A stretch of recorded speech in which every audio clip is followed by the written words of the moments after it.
Podcast, a podcast where we discuss topics surrounding business, relationships, and personal development. Happy Wednesday, happy hump day. I hope you guys are having an amazing week so far.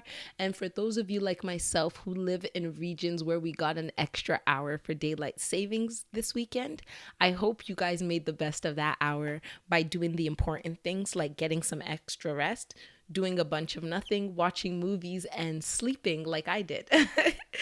And for the rest of you who didn't get this honor bestowed on you based on your geographical location, I hope you guys had a chance to meditate on the words to live by for last week, which were stay the course. And what I spoke about last week with regards to this is that moment when you're in the middle. You're too far from where you started and you're still very far from where you're going. You look to behind you, there's no light. You look to the front of you, there's no light.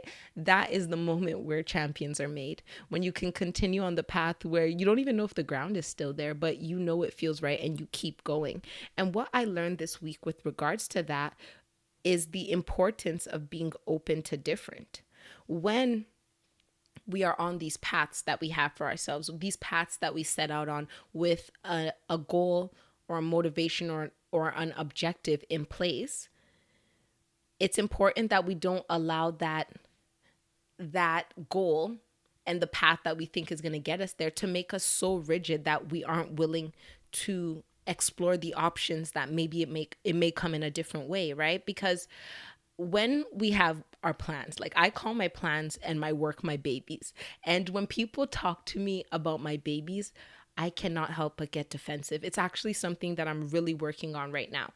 And what I've learned is that when you're open to the possibilities and the perspectives that other people bring, you'll find that although you didn't start with those plans, those weird, wacky, unconventional, almost appearing like a U-turn or a hard left plans that people give you, or those ideas that they give you to go on your journey, will actually still lead you to your journey. Like, wouldn't it be wonderful if journeys were just point A, point B, and point C? But as I'm sure all of you guys know, it's usually the gap between point A and point C, which is where you want to go, is usually filled with every single other letter in the alphabet. Sometimes you skip right over C, end up at Z, and then bounce back to B before you get to C, right? And being open-minded to different and understanding that, yes, the initial plans were there to jazz you, to encourage you to start, but that might not be where you end, or that might not be the way the whole journey is going to continue, is very, very paramount in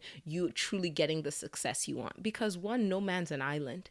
And yes, you might have started off these plans by yourself. As I always say, our visions are ours, right? You can't tell someone to put on your glasses to see because they have a different prescription. But once you're on the journey, some people's vision and their perspective can be extremely, extremely beneficial. And that's why I'm all here for having a group of wise men. These are the people you trust, the people who love you, who care about you, whose motives are your greatest interest, not their own vested interest. And when they tell you something, you just have that confidence that it's coming from a place of love and care. So it gives you the boost that is required for you to maybe take that advice. And for me lately, one piece of advice that someone gave me this past weekend that I never, ever would have even thought to do myself, in my quickness to act on that piece of advice, I think I may have just aligned myself with something absolutely destiny. Like, I don't even know how else to put it, but like listening to somebody else and getting their advice and being open to it helped me to be proactive in a way where literally everything I've been working for, or an iteration of it, has kind of just fallen on my lap. And if it wasn't for the ability to be open to something different and to take that advice because the person was a trusted individual, I never would have gotten this opportunity. And to make it worse, it was within a short window. So even if I decided to come back to it, or someday I were to come to my senses, it probably wouldn't even exist anymore. So I really hope that you guys were able to work on that this week and just find ways to re-energize and jazz yourself on the journey, because it's a patience game. But at the end, when you enter into everything you're destined to be, you're going to look back at those dark moments and say, well, it wasn't even that dark. Like, or it didn't even last long. I don't know why. It's just the fact that when we're in the midst of something, it just has bigger legs, but then when we step out of it, it's like, oh, I could have done that again. If this is what it would have taken for me to get here, I would have stayed even longer, because hindsight has us feeling good and forgetting, right? So I really hope that helped you guys, and that you guys are continuing on your path and able to stay the course, because greatness is on its way to you guys. And with that, I'm going to get right into our talk for this week. And this week, we will be talking about gifts and talents. No, not gifts and talents. Gifts and callings. That's what it is. For those of you who have been kicking in it with me for a long time, this is episode 82. Episode 17 was all about gifts. I discussed in depth what gifts were, how to use them, how to maximize them, how to identify them. So if you want a little bit of a refresher, please feel free to go back and check out that episode. But for the purposes of this episode, I want to really break down the difference between gifts and callings, and then also give you guys a few clarity points to help you really decipher or understand the difference between the two. Because lately I've noticed that gifts and callings have been used very interchangeably, and to some extent this is correct, but to some other extents, this is not correct. So what I'm going to do is first start off by giving you a quick little breakdown of what gifts are, then a quick little breakdown of what a calling is, and then, as I said, go into the clarity points of what the difference is. So with regards to gifts, gifts are natural seed talent. And when I say seed talent, they are little. They start on the inside of you. They're already there, right? And you know what I say about seeds, right? When you have a seed, it can be fostered, it can grow into a tree, it can bear fruit, and all of that wonderful stuff. And when I say natural, what I'm saying is that it comes to you naturally. It's not something that you've ever had to work for. It's one of those situations where you just wake up and you're like, I've been able to do this as long as I could remember, right? Those people who say, I've been singing since the age of 2. I could sing before I could speak, and all of that stuff, right? So I think for the purpose of this episode, I'm probably just going to stick to the singing analogy, because it's easy to grasp. And I'm sure most of you know some people who can sing so easily like a dove, and then some people who couldn't hold a note if it was tied to their leg, right? So I think that's the analogy I'm going to use. And another thing about gifts is that it's something that comes so easy to you. As I said, you never really have to push for it. For example, the singer who could just hear a melody and start singing and harmonizing, and their notes just hit. The ones who say, oh, I need to warm up, but they don't really need to warm up, and they just do a little bit of and they just blow. So it's also something, as I said, that has been with you as long as you can remember, because a gift is a present from God. Gifts are things that God bestows on us. It is a present, like, think about receiving a gift. We're given those gifts for free by somebody who wants to bless us. And in this circumstance, the gift is given to us by God. And with that being said, our gifts are also meant to be shared. And this is where it gets a little tricky, right? Gifts are meant to be shared, absolutely, because something that is given to you freely has been given to you for a purpose. And the thing that makes gifts and callings a little bit confusing is that the way in which a gift should be shared is where it gets a little confusing. But I'm going to be going into that more deeply in the section where I'm going to be talking about the clarity points. So yes, gifts are meant to be shared. A gift is a natural seed talent, something that comes easy to you. You've had it for as long as you can remember. It's a present from God, and it's meant to be shared. And with that, I'll move into callings. And a calling is your purpose. Like when somebody's calling you, for example, they want to speak to you. That person is calling you. It is meant for you, right? And a calling is what you're destined to do. It's that path with which you'll find the most joy and peace. I'm sure you've all spoken to people who are doing what they love. and you ask them, isn't it difficult sometimes? And they're like, yes, but I wouldn't have it any other way. This feels right. You know, that this feels right moment, that is what your calling is. It's that thing that can make you say, I can see myself doing this for the rest of my life. And I know a lot of us probably haven't had that experience to the extent that we'd want, or what we're doing for work is not necessarily what we feel like we're called to do.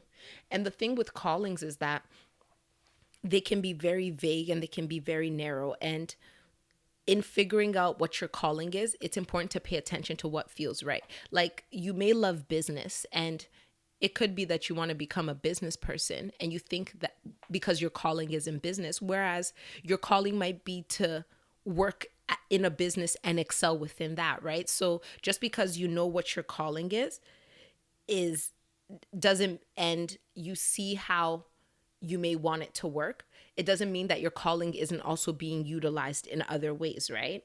And another thing with regards to a calling, and where it really gets confusing, is that a calling is usually a gifting or a combination of your gifts.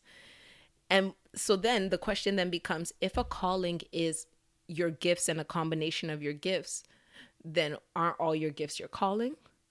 And the answer is no, because it's one of those situations where all callings are rooted in your gifts, but not all gifts are your callings. Like, I hope that really makes sense to you guys. So if you think about someone's calling, what they're meant to do, what their purpose to do, what they're destined to do, you'll probably see that it really utilizes some of their strong suits, right? So like, if you're a singer, as I'm using as an example, if you become a professional singer, one of the things that you use is your singing gift or your singing talent, right? So you've utilized that talent in your calling of becoming a professional singer or a Broadway actress or whatever it is, right? Whereas just because you have a singing talent doesn't mean you should become a professional singer.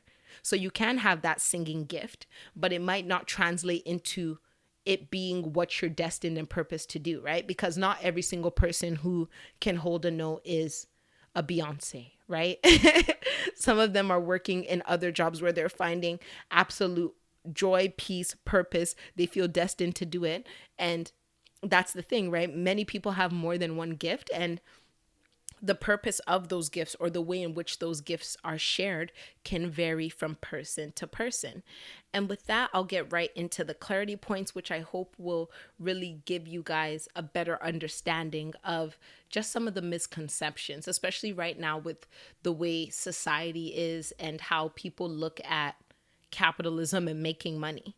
The first one is that every gift you have should be shared, but not every gift is meant to be a calling, just as I said, right? So the question then becomes, what exactly does sharing mean?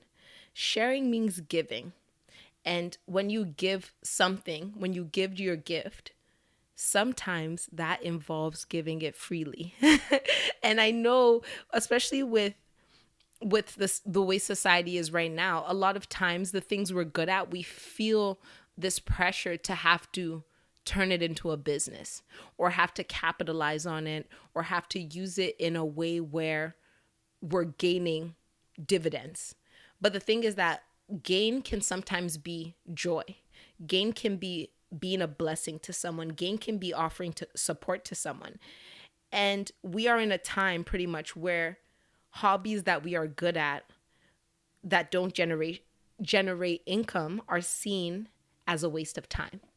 And I am absolutely 100% against this. It is very, very, very important for mental health, for balance, to have some things that you do for fun. For example, for a personal example, I love to cook. I bake sometimes for money, but when it comes to cooking, I love to cook. It brings me joy. I love to experiment with new recipes. And people will constantly message me and say, oh, you should do a cooking pop-up shop. You should make money with it. If you're so good at cooking, why are you just wasting time showing us or sending recipes? Why don't you make money? And sometimes things are not here to make money.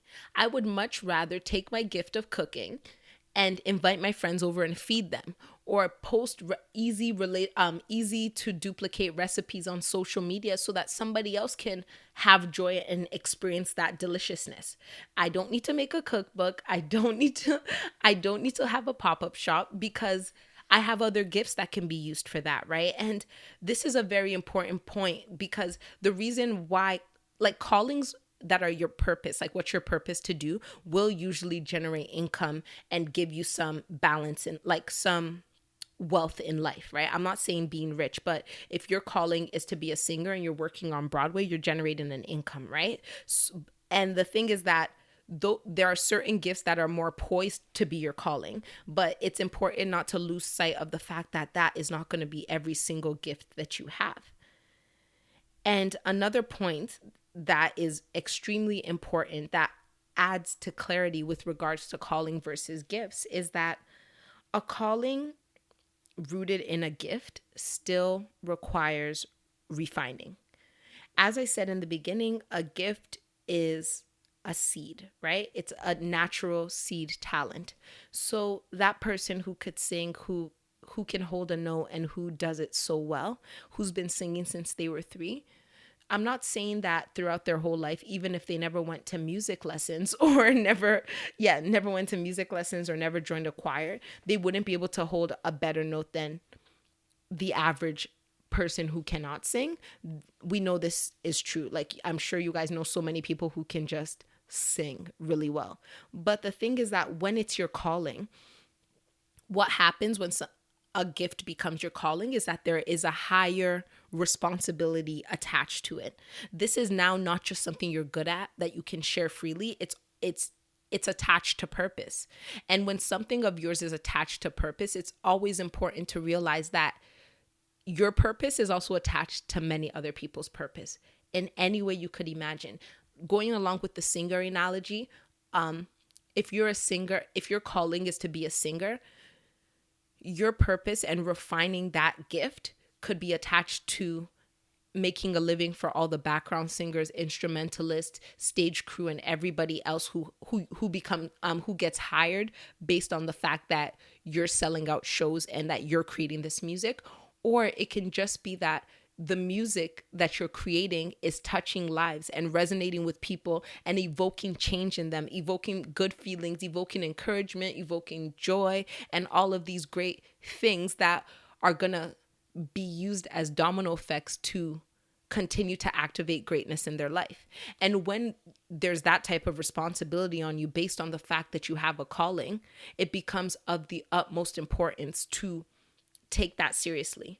When you have a calling on your life, when your gift is supposed to be used for things outside of you, it's not one of those, oh, I just sing on weekends kind of thing anymore. It's one of those things where you need to be going to practice, where you need to hone your skills, where you need to go get classically trained, where you need to do whatever it takes to ensure that you are at your peak so that your purpose in destiny, which this calling has put on your life, will be maximized to the top extent. And that's the thing, right? Like, when we think of our gifts, they're things we do casually, right? And that's absolutely different with a calling. And just understanding the magnitude of a calling is where that clarity will probably make a difference, right? If I'm a shower singer who could do Phantom of the Opera with the hot water running, my training and pressure to be good is very different from someone who's actually on stage at the Phantom of the Opera, right? So that is where our calling really differs from our gift. And when you're looking at your gifts and your callings, or when you're looking at your gifts and you're trying to figure out which ones are your calling, this is where you can really take a look.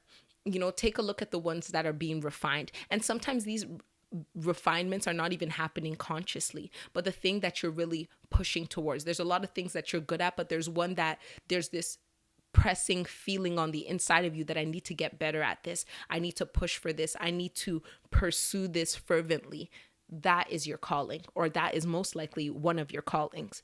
And in understanding the difference between our gifts and our callings, we'll understand what we can do with them and how we can give them and share them with the world, because every single one of our gifts should be shared, right?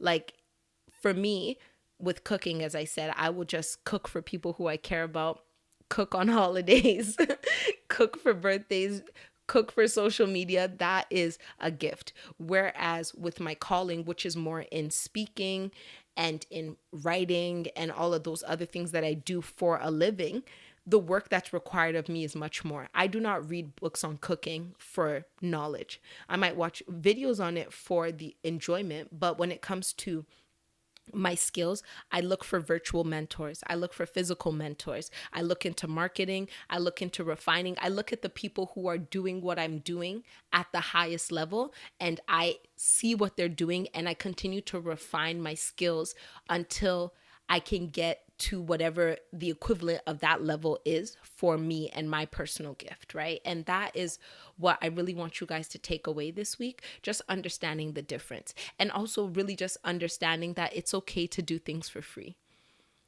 Some things are gifts, you know.